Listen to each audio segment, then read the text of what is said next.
system to ensure that it works in an orderly way, that it is humane, and that it makes our country stronger. Since becoming the Democratic nominee for president, Donald Trump and Republicans have attacked Vice President Harris over the Biden-Harris administration's migrant policies. But Vice President Harris had this message for voters. I reject the false choice that suggests we must either choose between securing our border or creating a system of immigration that is safe, orderly, and humane. We can and we must do both. We must do both. In the 4 years that Donald Trump was president, he did nothing to fix our broken immigration system. He separated families. He ripped toddlers out of their mothers' arms, put children in cages, and tried to end protections for dreamers. He made the challenges at the border worse. And he is still fanning the flames of fear and division. And let me be clear, that is not the work of a leader. That is not the work of a leader. And that is, in fact, I think we all believe, an abdication of leadership.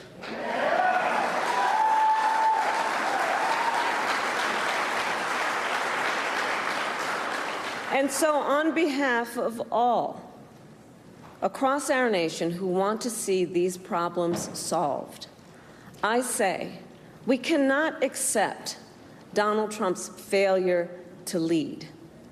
We should not permit scapegoating instead of solutions. And let's see what's happening. Let's not permit scapegoating instead of solutions, or rhetoric instead of results.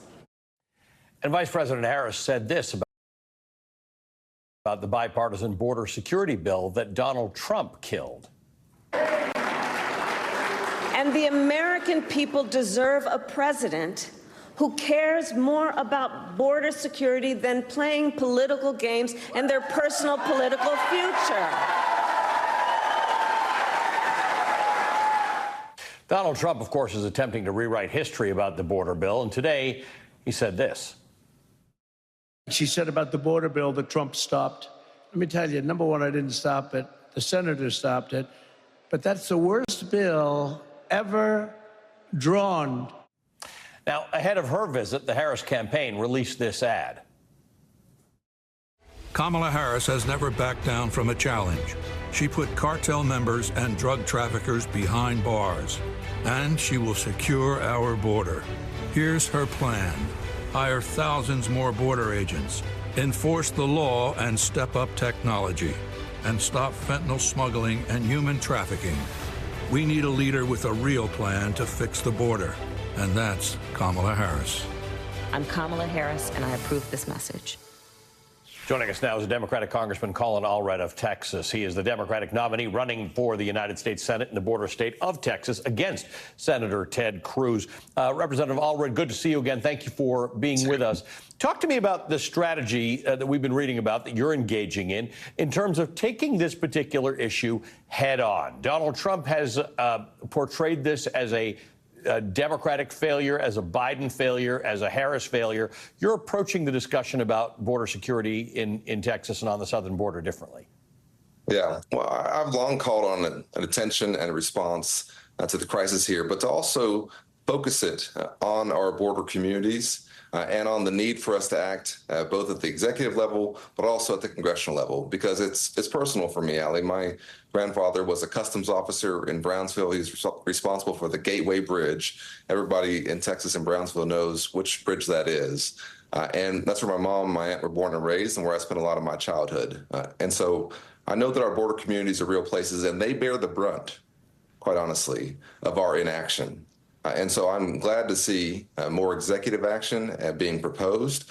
But this has to be done congressionally as well. And that's where the bipartisan border bill in the Senate that Ted Cruz helped take down becomes a really important point of discussion, because there was $20 billion, Ali, for border security in that bill, for more immigration judges, for more administrative personnel, but also for more Border Patrol agents and for technology to catch fentanyl coming across the border. And that's what we need to do. So the issue here is that was a bill that a lot of Republicans didn't like, a lot of Democrats didn't like, but that's the nature of this kind of difficult work in Congress. Donald Trump runs away from the fact that he was responsible for killing that bill because there are a lot of Republicans who would rather run on the problem of border issues than solutions to border issues. That's right. Well, listen, I just was in South Texas visiting some of my friends there, and I'll tell you, it's kind of a joke that Ted Cruz comes down to South Texas and puts on his outdoor clothes and tries to look tough, and then goes back to Washington and does nothing at all to help.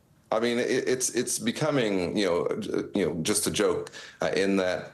Don't come down and then say we need to do these things and then go and stop us from actually doing those things in your job as a senator. We have folks to point out problems. We have Border Patrol agents who are working as hard as they can. In fact, one of the concerns that I've had for them is that we are increasingly seeing some mental health issues within the Border Patrol because they're being asked to work overtime and sometimes away from home, and they're experiencing all of the stress that comes along with that as a workforce. That's why this bill, which would have hired more Border Patrol agents, was so important. And so, listen, it's not enough to talk about an issue. Yeah.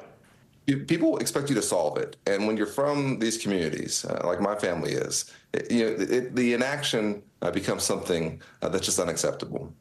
Where do you, to what do you attribute the fact that this inaction has been for so long? The fact is this continues to be a very, very big issue for Americans, regardless of where you stand on it.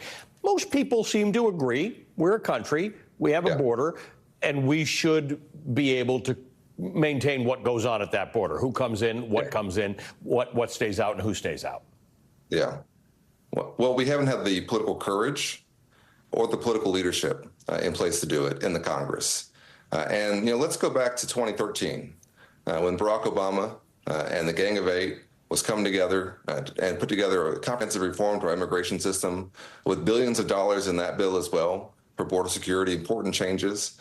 Ted Cruz was in the Senate at that time, and he helped take down that bill back then, just like he helped take down this bill earlier this year. You mentioned that Republicans and Democrats had issues with the bill that was being discussed in the Senate. Not really, actually. This was largely just the enforcement side of our border security, but none of the reforms to our legal immigration system that we know we also have to do. And so, honestly, to fix this, we have to get folks in there who actually want to solve it, as you said, instead of just having the problem to run on. And I do think, in the back of their minds, and I know this is true for Ted Cruz, he's thinking, well, if we had passed this bill, if we had actually put these billions of dollars into border security, what would I have talked about in the election? Because that's my main issue that I'm trying to run on. And I can't, and that has to be so outrageous to every Texan that you would put yourself and your reelection over what's best for our state. I don't know. I used to think people used to get things done and then run on the idea that they were involved in the solution. But apparently that's... You could say, look what I did. Look what I did. The world's just an upside-down place. Congressman Colin Allred, thanks for being with us tonight. Colin Allred is a Democratic Senate nominee in Texas. All right, joining us now is Jennifer Rubin, an opinion columnist at The Washington Post. She's the host of the podcast Jen Rubin's Green Room and is an MSNBC political analyst. Stuart Stevens is a veteran of 5 Republican presidential campaigns. He's a senior advisor at the Lincoln Project, and he's the author of The Conspiracy to End America: 5 Ways My Old Party is Driving Our Democracy to Autocracy. You two are experts at this because we have talked about immigration for I don't know how many presidential cycles. It consistently ranks as one of the major issues in any election campaign. Stuart Stevens, Colin Allred acknowledges, as most people who know this topic, that there have been attempted advances and big failures on both sides of the political aisle on this particular issue. At this point, we seem to know what solutions look like, and we do seem to have obstructive forces in the Republican Party, Donald Trump included. Yeah, I really don't think this is that complicated. Under Senator Lankford, they put together this bill. This is a very hard thing to do, to get people to agree on this. And they did the hard work. And then there's no question that Donald Trump killed this bill, so it would help him. So just think about it sort of from a moral viewpoint. How many people have suffered because this bill wasn't passed? how much fentanyl got in the country that wouldn't have gotten if this had passed.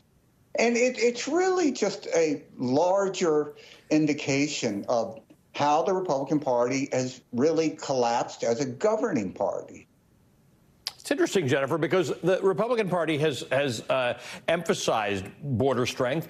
But in fact, we have seen historically the Republicans being very understanding of the economic imperatives of immigration, the economic dangers of sounding like an anti-immigrant country. That all seems to be out the window right now. The border security issue has become one that the Republicans have latched onto and yet will not solve. That's absolutely right. It used to be that legal immigration, reforming the legal immigration system, increasing the visas that go to highly skilled workers was a bipartisan issue. But Republicans have simply become reflexively anti-immigrant. It doesn't matter whether they're legally here, like the Haitians in Springfield. It doesn't matter whether they're illegally here. They're against them because this is essentially coming down to a racial issue. And by the way, they don't talk about immigration from Asia, where people overstay their visas. They're talking about black and brown people from Central and South America. So that's what this really comes down to. I have to say, though, I was really struck by Kamala Harris. She is leaning into her role as a prosecutor and treating it like it is, which is a legal enforcement issue. She sounds much tougher than Biden ever did and much tougher than a lot of Democrats have. And I think this is recognition by the Democrats that they can be supportive of Dreamers, they can be supportive of reforming our system, but they also have to be responsible for very legitimate concerns about the border. And frankly, I think this is a good turn for the Democrats. It's towards the center. It's likely to appeal to people in the middle. And I give her some kudos because I'm sure there are people in her party who are not comfortable with this. Yeah, although politically, it's wise in the long run, Stuart, to distinguish between border security, the process of getting potential migrants through the system, legal immigration, which we need much more of because of our economic growth. If we look past this election, if we can get past the obstructionists like Donald Trump and others in the Republican Party on this issue, this can, as Jennifer says, once again become a bipartisan issue that we can actually solve. What does that look like to you? And do you think there is will in the Republican Party, if guys like Donald Trump are not standing in the way of immigration reform, to actually get this done in a bipartisan fashion? Well, I think as far as what it looks like, let's look at Ronald Reagan. You know, Ronald Reagan announced for president in front of the Statue of Liberty to send a signal about immigration. He signed a bill, I think in 1986, to let everyone who had been in the country before 1984 legal. His last speech was an ode to immigration and to immigrants. That's what it looks like. Now, the problem is that this isn't a Trump issue. It's what the Republican Party has become. I mean, the anti-Trump element of the Republican Party is just tiny. And they are not, when Trump loses, which I think he is, and I think he's actually going to lose badly, they're not going to rush to solve this. They're going to continue to demagogue on it and to try to use it as a hot button issue in campaigns. And that's a real tragedy.